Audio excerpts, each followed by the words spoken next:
I'm one of the midwives here at Ballarat Hospital and I work in all areas of maternity, so you might see me at some point during your care. Here at Ballarat Hospital we have a mix of shared and private rooms. If you have private health insurance, we'll do our best to make sure you get a private room, however you're most likely to have a shared room. The usual stay for women who've had a vaginal birth is 2 nights in hospital, and for those that have had a caesarean it's 3 nights. You are welcome to leave earlier if you want. There's a range of things that we monitor here on the postnatal ward. One of those things is your blood loss. It's normal for women to bleed for 4 to 6 weeks after having a baby. However, each day your blood loss should get lighter and lighter, and it does start off a bit like a heavy period. There are ways to reduce your bleeding. One of those is through breastfeeding, and the other one is through skin-to-skin contact with your baby. If you're worried at any point that your blood loss is increasing, or if you're passing any clots, please let us know. Throughout your stay, midwives are here to help you learn and recover as you care for your baby. Some women require regular pain relief after they've had a baby, but please don't hesitate to let us know if you feel like you need more.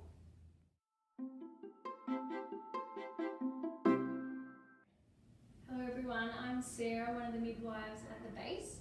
We're on the postnatal ward today, and I'm going to talk about caesarean sections. On return to ward, we'll be keeping a close eye on mum and bub. And we'll be monitoring for things such as bleeding, or you will have a dressing over your wound, and we'll keep a close eye on that as well. As your movement would be limited from surgery, us midwives are here to keep a close eye on you and help you with anything that you may need. Although your partner is not to stay overnight, we will give you plenty of reassurance and assistance with anything you need.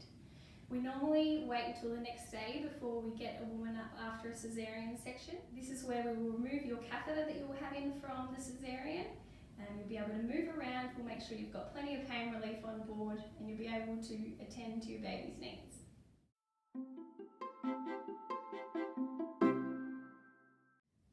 Go. Hi, my name's Tiana. I'm one of the midwives that works here at the base. Today I'm just going to talk to you about briefly what we do for your baby when they come over to us after you've spent that first little bit of time with them in birth suite.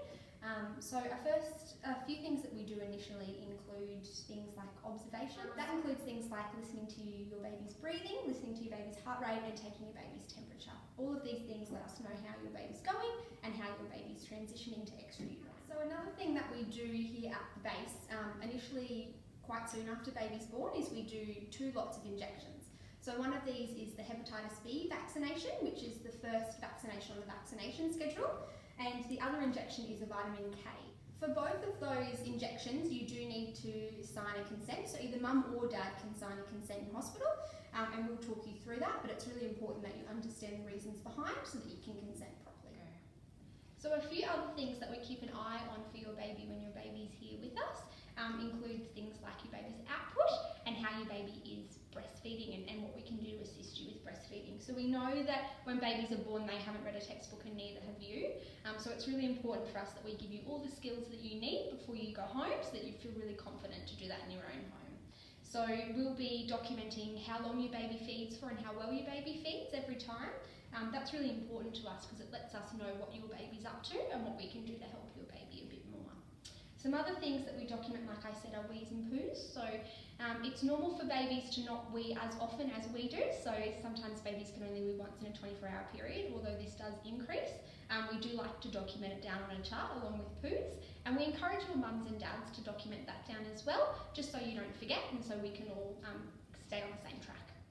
Something else that's really important that we show you here is how to bath your baby. So we know that if this is your first baby that you're probably not confident holding your baby in the water, which is totally fine. So we are happy to do bath demos with everybody, whether it's your first baby or your 4th baby, it doesn't really matter. So we've got a bathroom here at the base on the 5th floor, and we just talk mum and dad through it, and whoever that is your support person, we're happy to talk you through bathing baby, as well as dressing baby and wrapping baby. Here we also talk about things like cord care, as well as normal stools and wees for babies as well. Go. If you're intending to formula feed baby, that is great. So what we'd ask you to do is we'd ask you to purchase your tin of formula that you plan on using for baby, and we'd ask you to bring that in before you've given birth when you're coming in labour. It's really important that we try and stick to the same formula if we can, if you know you're going to formula feed. While we know that you don't know how to prepare formula, we do go through this with you before you go home so that you know exactly what to do and exactly how to make formula safely for your baby.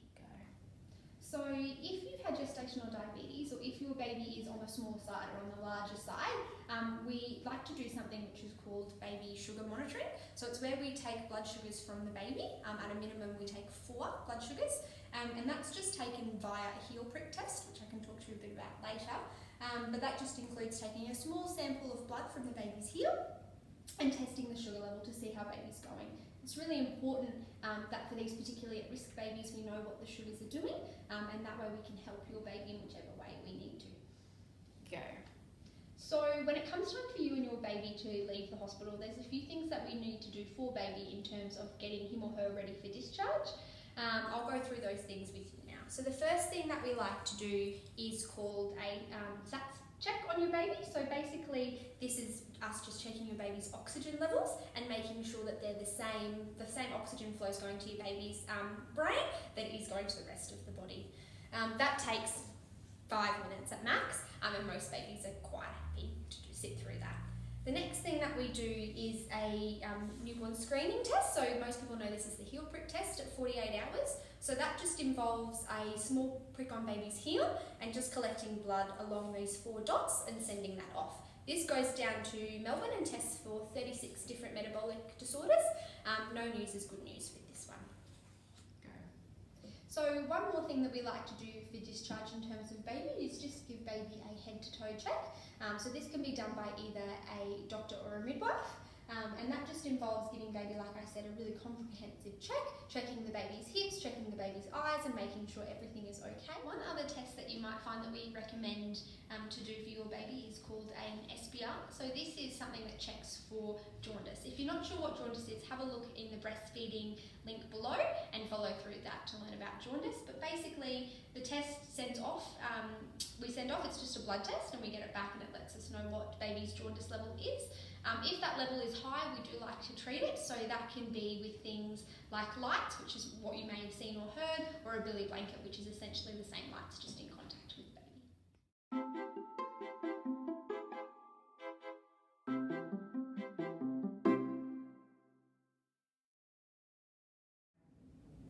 So when your baby is born, sometimes we wonder how we're going to settle our baby and if we'll have that skills to be able to do that. So it's normal for your baby to cry because it's your baby's way of showing us that they need us. So at that point it's really important to make sure that you're very attentive to your baby, picking them up, cuddling them, show you how to swaddle your baby. There's an example here, so I'll just pick up our baby. So this is our happy baby who's just had a beautiful big feed, but it's day 2 and all of a sudden Bub won't go into the cot and sleep, and Bub keeps crying, so we need to pick up our baby and just keep feeding. Once again, buzz your midwife, get them to come in and help you, because we know that the more we feed, the sooner your milk will come in. Now this may go on for hours on day 2. We know that that's normal for a baby. Okay, so if you're really struggling, get some help. And before you know it, your milk will be in, and then you'll start to notice a little bit of a change. Bub might be a bit more settled because they're more satisfied. When you do go home, we also know that it's normal for your baby to be a bit unsettled in that new home environment.